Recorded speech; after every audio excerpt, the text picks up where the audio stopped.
Excellent. That makes the 13th power cell we've charged in the past hour. We're on a roll today. Well, Valatora, what I have planned requires a lot more power than what we're used to generating. And since the Galactic Nova Federation hasn't gotten back to me with that quantum battery I requested months ago, it's about time I took matters into my own hands. That seems like a reasonable idea. Got anything in mind? Sure, why not? What's the topic? Oh dear. Cool, I don't care. My anger comes from how everything in between was handled. It wasn't good, and you just hate to have seen it gone down like that.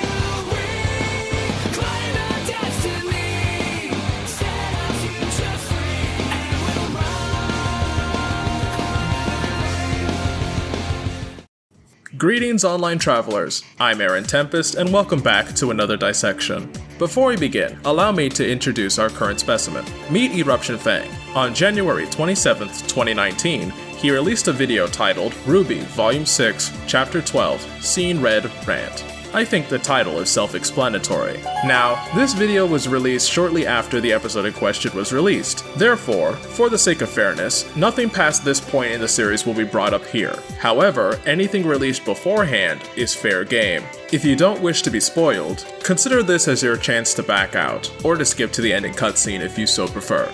Now then, without further ado, let's charge ahead. Oh! Well. Starting this video off with a Kaioken times 20, are we?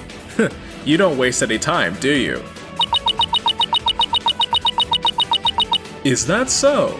Well, then perhaps we'll have an actual challenge then. Very well, bring it on.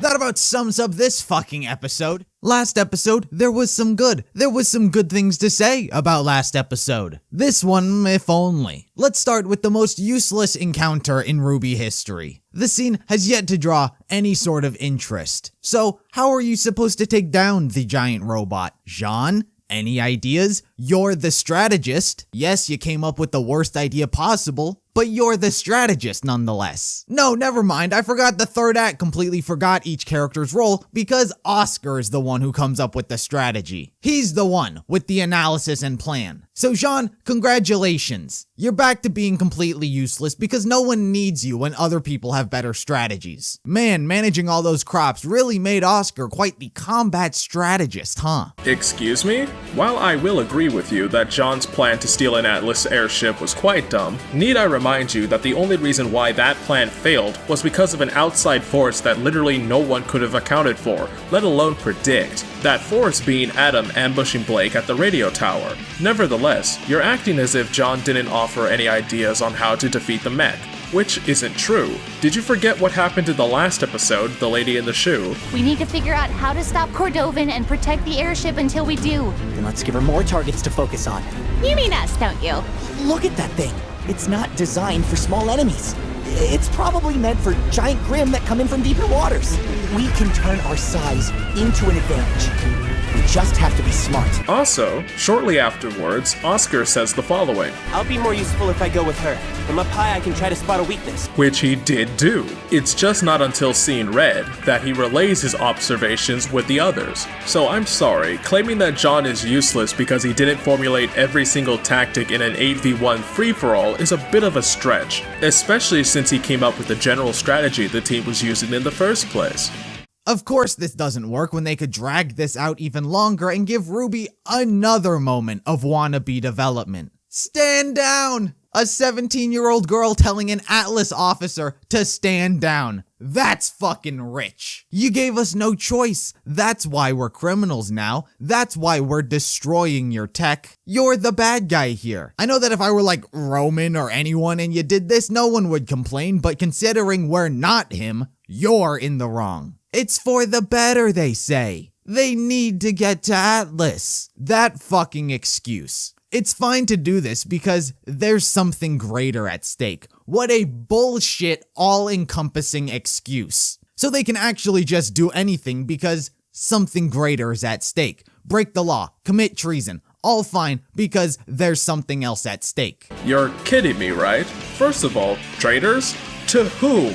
Only Weiss has an allegiance to Atlas in the first place. Plus, they're not even trying to overthrow the Atlas government. They aren't even acting against Atlas interests. At the most, you could charge them with unauthorized entry into the country and the theft and destruction of government property. And even then, are we going to forget the fact that unlike Roman, they tried going the diplomatic route twice, right? And what happened? It means we're done here. I thought so. You know what? As I stated earlier, I don't even like the idea of them stealing an airship, but they were left with no other options. The "we need to get to Atlas" excuse is a valid one, even ignoring the fact that we as the audience know that Salem is plotting to attack Atlas as of episode 9 in this volume. So the good doctor and I are being sent to Atlas to prepare. The whole reason why the gang is going to Atlas is because Ozpin wanted to store the Relic of Knowledge in the vault there, since it's extremely dangerous to have the relic just out in the open, and they can't use its own original vault because they don't know who the Spring Maiden is so they can use it. While this would have been a weak excuse at the beginning of the volume, as of episode 3, we now know why getting this relic to Atlas is so important. If brought together, these 4 relics will summon my brother and I back to your world, and humanity will be judged. If your kind is unchanged, if you demand our blessings while still fighting amongst yourselves, then man will be found irredeemable, and your world will be wiped from existence.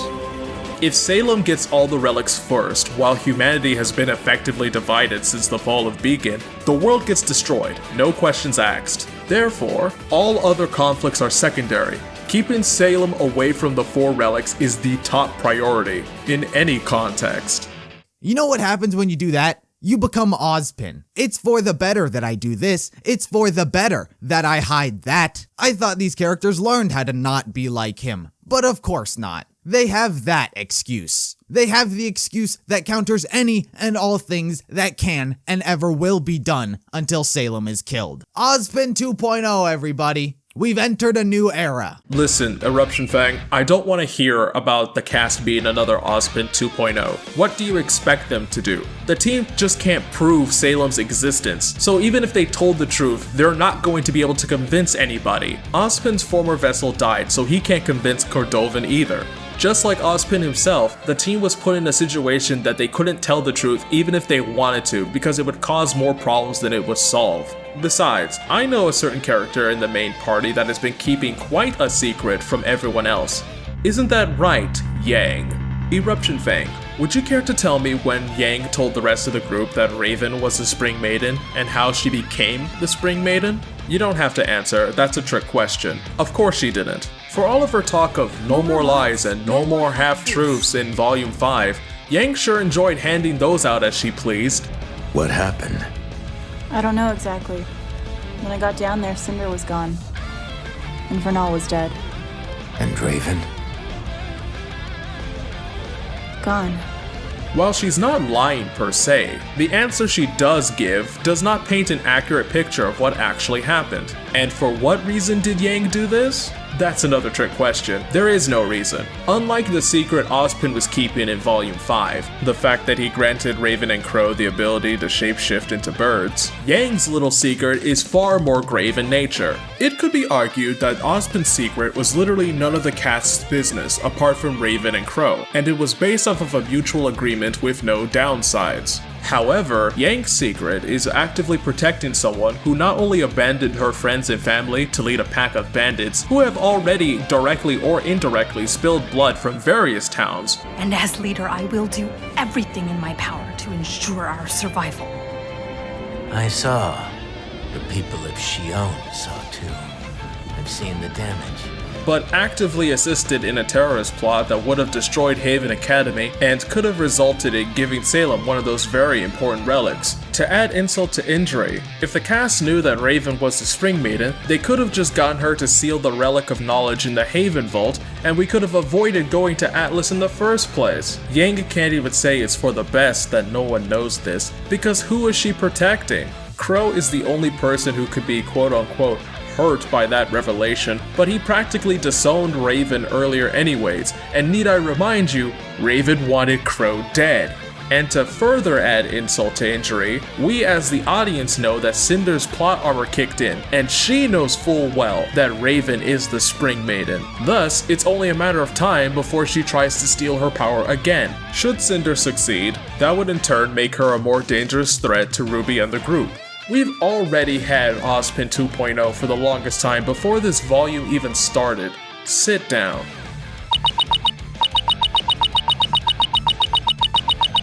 You can trust us. We're not gonna turn our backs on you. Do you really think Leo was the first?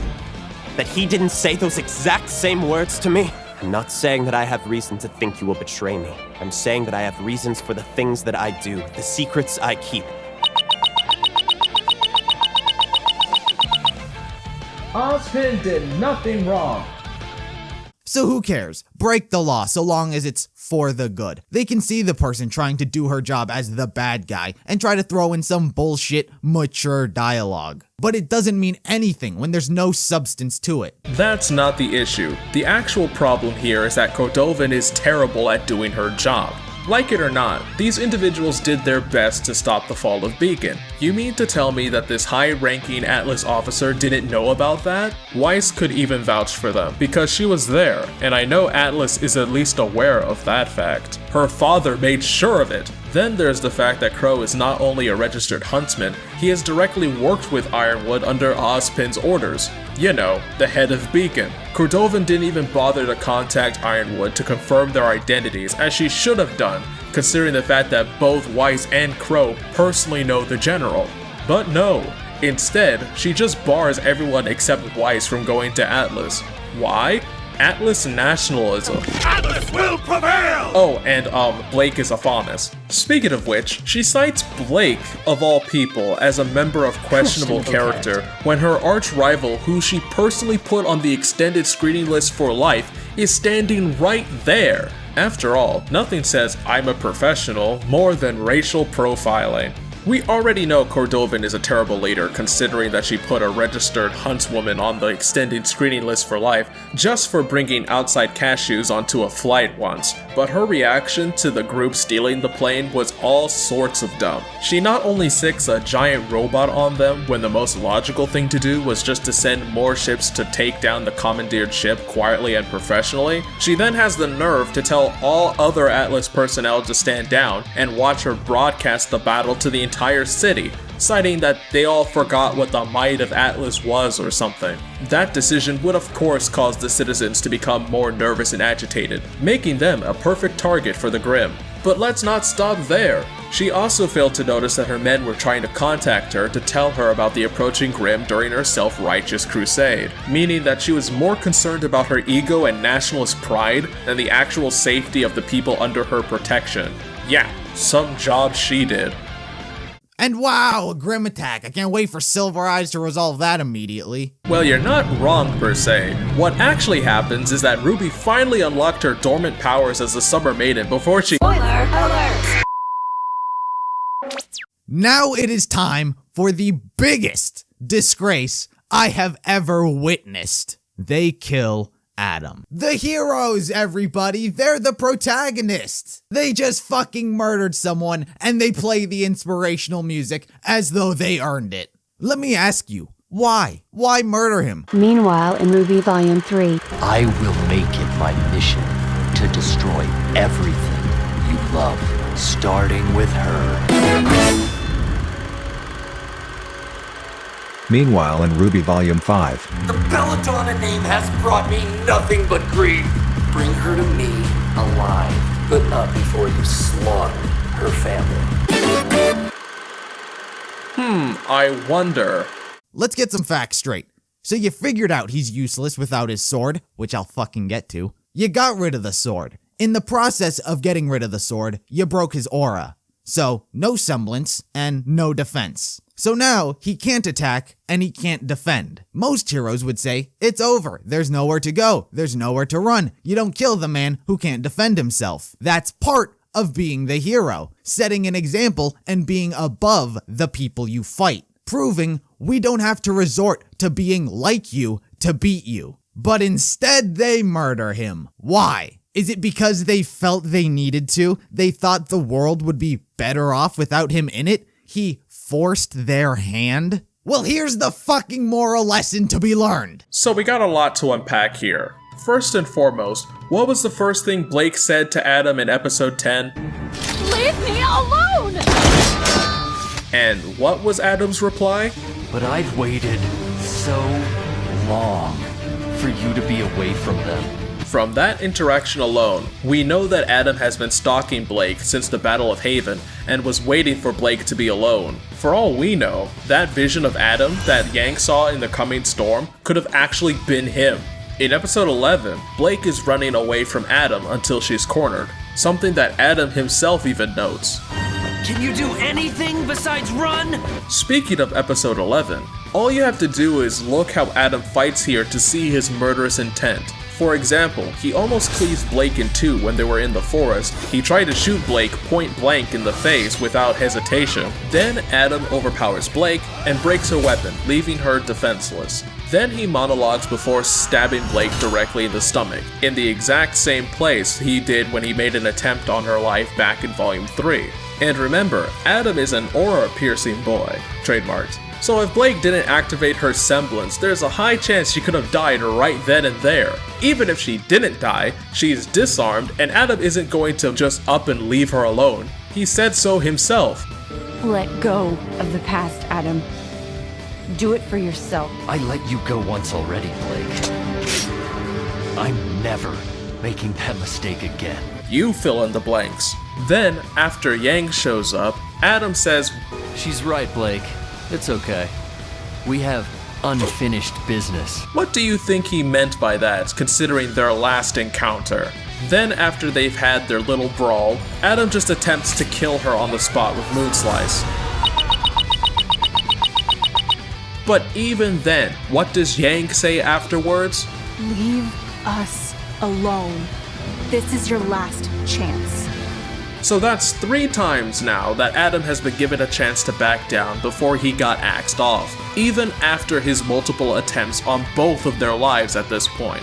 I think that's a solid case of killing in self-defense. Thus, that automatically makes our protagonist have moral authority over Adam, who basically kills anyone who opposes him without a second thought. Honestly, I'm actually happy the protagonist actually defeated someone on screen for once. I mean, would you rather have a giant Grimm come out of nowhere and eat him? Or would you rather Raven come in and kill Adam instead so our protagonists don't have to? Sure, it would be an unsatisfying Deus Ex Machina, but hey, at least there won't be blood on our protagonist's hands. Side note, I love how you conveniently avoided showing Adam lunging for one of the broken halves of Blake's weapon right after Yang tossed his sword over the cliff, meaning that with everyone's auras depleted, Adam is still trying to kill both of them. This wasn't about the world being a better place without Adam. It was about an instinctive reaction to save their lives. Blake was trying to stop Adam from killing her, and Yang was trying to stop Adam from killing Blake. You know, I'm getting the feeling that you didn't show this clip because it goes against your entire narrative or something. Adam felt the same way. Adam murdered because he thought the world would be better off. He felt they forced his hand. But Yang and Blake aren't the bad guys here, no. Everything is about perspective. Oh, so it's fine to murder when you're the good guys. When the show paints you as the heroes, it's fine to break the law when you're the protagonists. Yeah, are we just going to ignore the fact that Adam has killed or attempted to kill more Faunus on screen than humans in this series? Come to think of it, I think Adam has directly killed more Faunus on screen than anyone else in the show, period. We heard you folded the moment you got sass from the Belladonna girl. I guess she's got more control over you than you... What?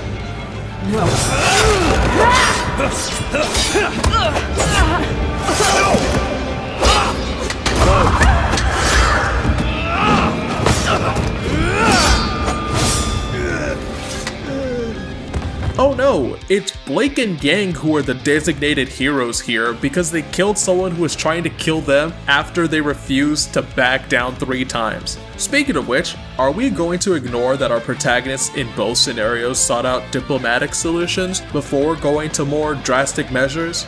Here's some advice. Don't invest any of your time or emotion into any of the villains because they're not going to be given a victory unless it is a major plot point. Volume 1, heroes win. Volume 2, heroes win. Volume 4, heroes win. Volume 5, heroes win. Volume 6, heroes win. There's no fucking need to care about any of the villains if you're not gonna give them any victories. If you're not gonna treat them with the slightest amount of respect you pretend to give the heroes. Pardon me, there's no reason to care about a villain unless you give them victories? I'm sure there's more reasons to care about a villain than just their victories alone. Heck, look at villains like Team Rocket, who almost never win ever, yet many people care about them. They're practically fan favorites at this point. The most important thing that makes people care about a villain is how that villain is written.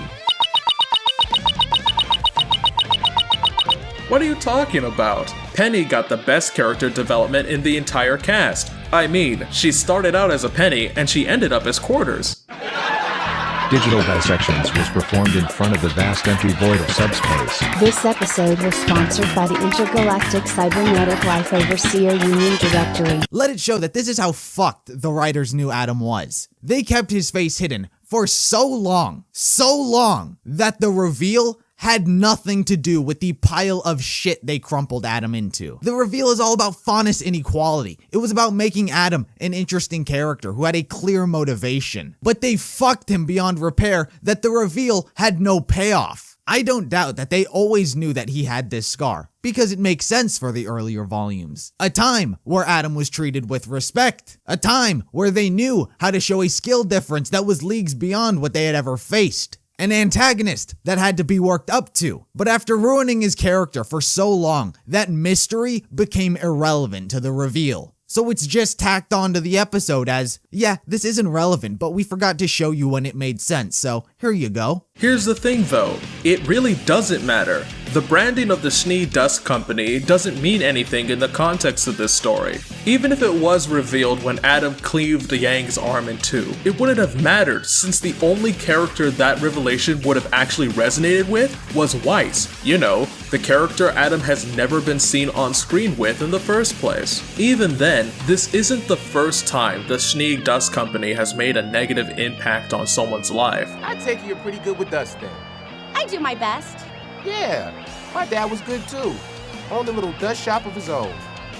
Till your father's company ran him out of business. But we never see any of it in action in the show itself. These details are merely glossed over, only ever presented as setups for the characters to fight. The only relevance that the Schnee Dust Company has to the general plot is the conflict within the Schnee Dust Company itself. In fact, we don't even know if Adam's branding was an accident or intentional, or if anyone in the company even knew about it. You want me to care about that, Mark?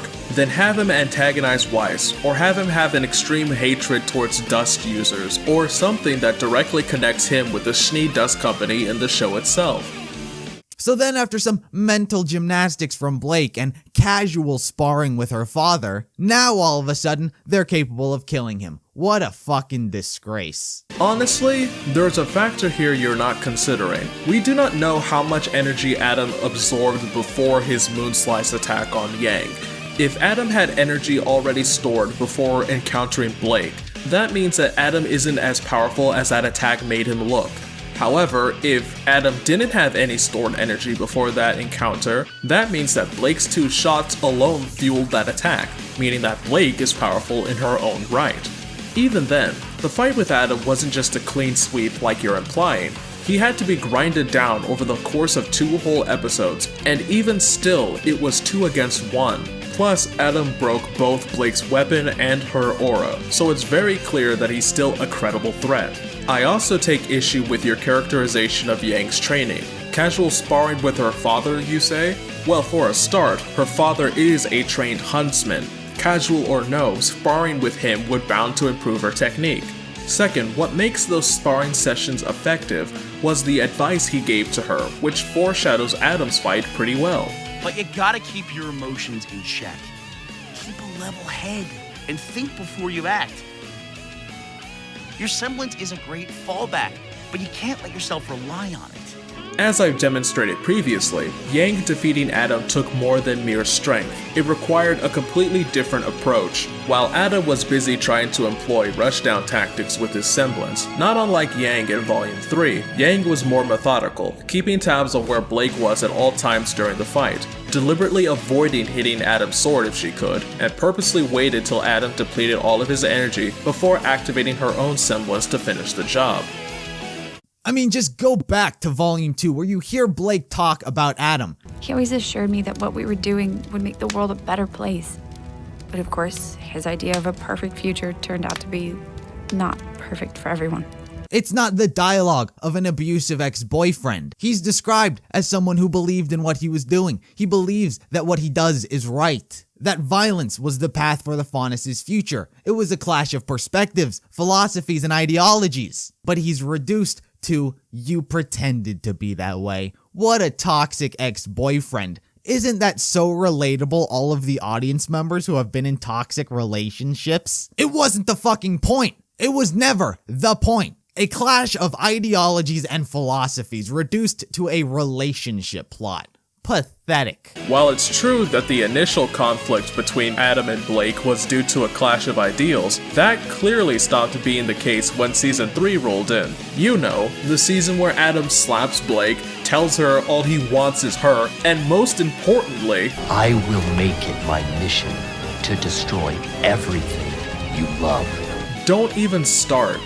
And even his semblance. Really? He's useless without his sword? A sword doesn't have an aura. It doesn't have a semblance. Adam has a semblance. So please explain to me the logic of outsmarting him by getting rid of his sword. Not a single character needs an object to use a semblance. So what is this? They use them as catalysts such as Weiss, but as shown, she doesn't need the sword to use her semblance. So I ask again, what is Adam's semblance, and why can't he physically absorb damage when it is his semblance? He himself glows when charged up, yet that means nothing? Cool. Pardon me, but no one has ever been able to cleave through an arm clean through someone's aura before, or after Adam, but I don't hear you complaining about that. Even then, who's to say that Adam specifically needs his own sword to activate his semblance? It is possible he can activate it with any sort of bladed weapon. There is no evidence to assume one way or another. However, that might explain why he went for Blake's broken blade instead of using his gun sheath or something of the sort. Anyway, I'm merely speculating. What I can confirm is that Adam's semblance has been working like that since day one, as seen in the Black trailer. He tanks the laser beam with his sword before activating his semblance to destroy the mech in one attack.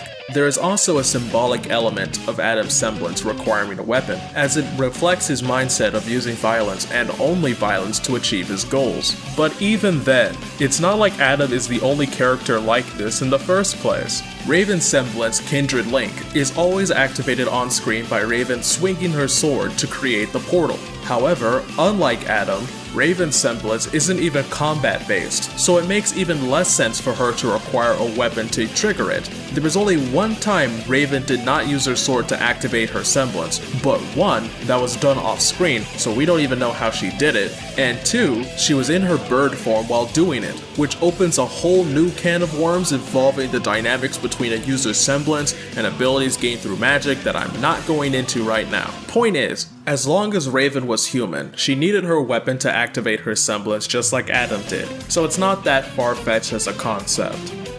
Are you challenging me, Button? Very well, I accept your shiny red challenge. Aha! The fact that the audience thinks that this is over is insane. Yeah, Adam's dead, as if that solved the problem, as if someone like him can't be created again. Oh, I can't think of any Faunus that's been discriminated and has a tragic backstory that would lead to this sort of life and actions. Adam really was a unique snowflake. Adam is one of potentially endless amounts of Faunus that can do and act the exact same way. What?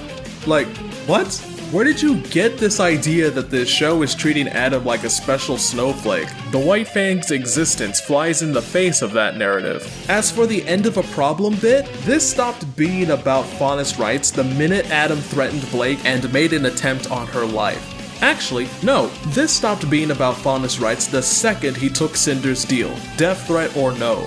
Adam's death is the end to the problem that Blake personally had to deal with. An abusive ex who literally threatened to destroy everything she loves, crippled her teammate right in front of her, attempted to assassinate her parents on top of trying to kill her on multiple occasions, all out of sheer spite for her leaving him. Nothing about those actions were about Faunus rights. In fact, it's been repeatedly shown that in spite of how extreme the White Fang have become, even they can see that Adam is doing more harm than good to their cause. And then he just kills them!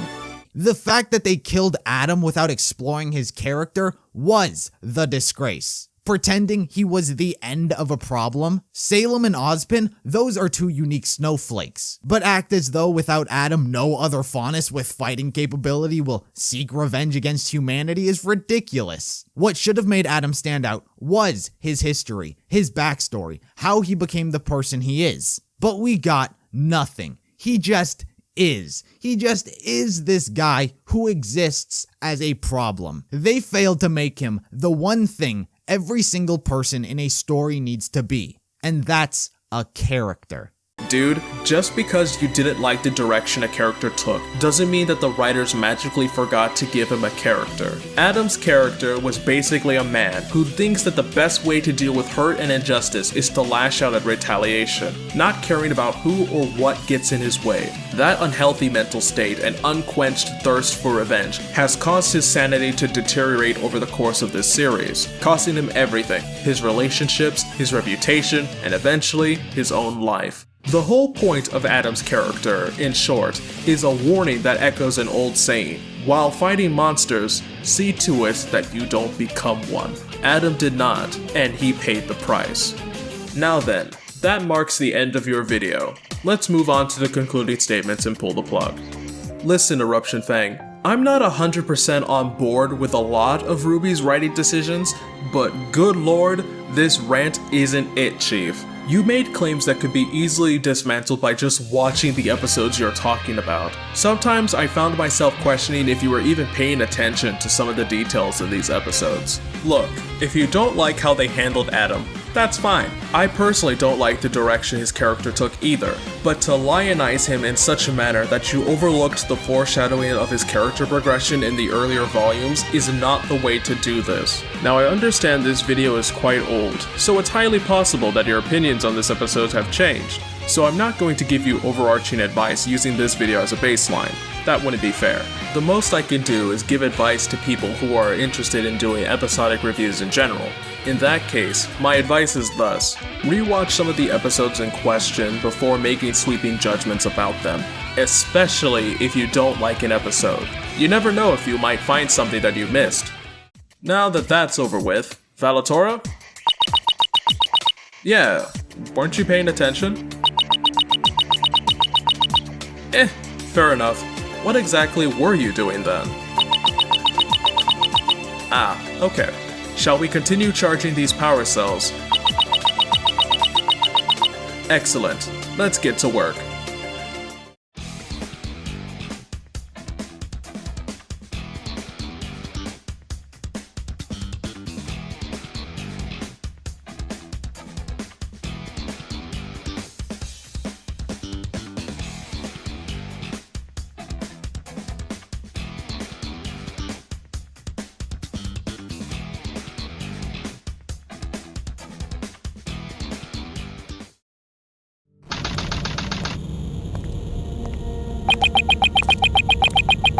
I don't mind, really. I'm just curious about why you chose to meet here of all places.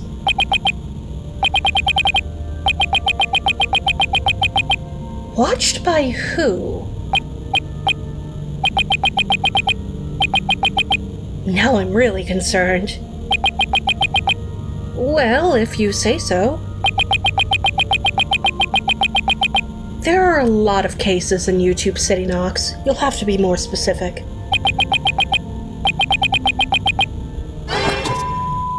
Good evening. I'm John Byte from Signal 6 News. Tonight's story, new developments on the mysterious assaults in YouTube City. Ever since 2016 there have been accounts of YouTubers being maimed or killed only to mysteriously reappear later with a full recovery sometime later. Recently, authorities have renewed their investigation and now have a description of the possible perpetrators. The suspects are a duo of a young man and a young woman dressed in hoodies, wielding a chain sickle and a scythe respectively. In addition, they both appear to have the ability to open portals to some strange pocket dimension. If you ask me, this is most likely how they managed to evade the authorities for so long now. If you know anyone who would match that description, please contact the proper authorities in your district. Every little bit of information helps. That's rather odd. I thought the authorities gave up on that case years ago. Shame we can't do much to help in that regard. I could, but since portals are involved, that would require a lot of paperwork from Director Whitaker's department, and, well, you know how he is with documentation.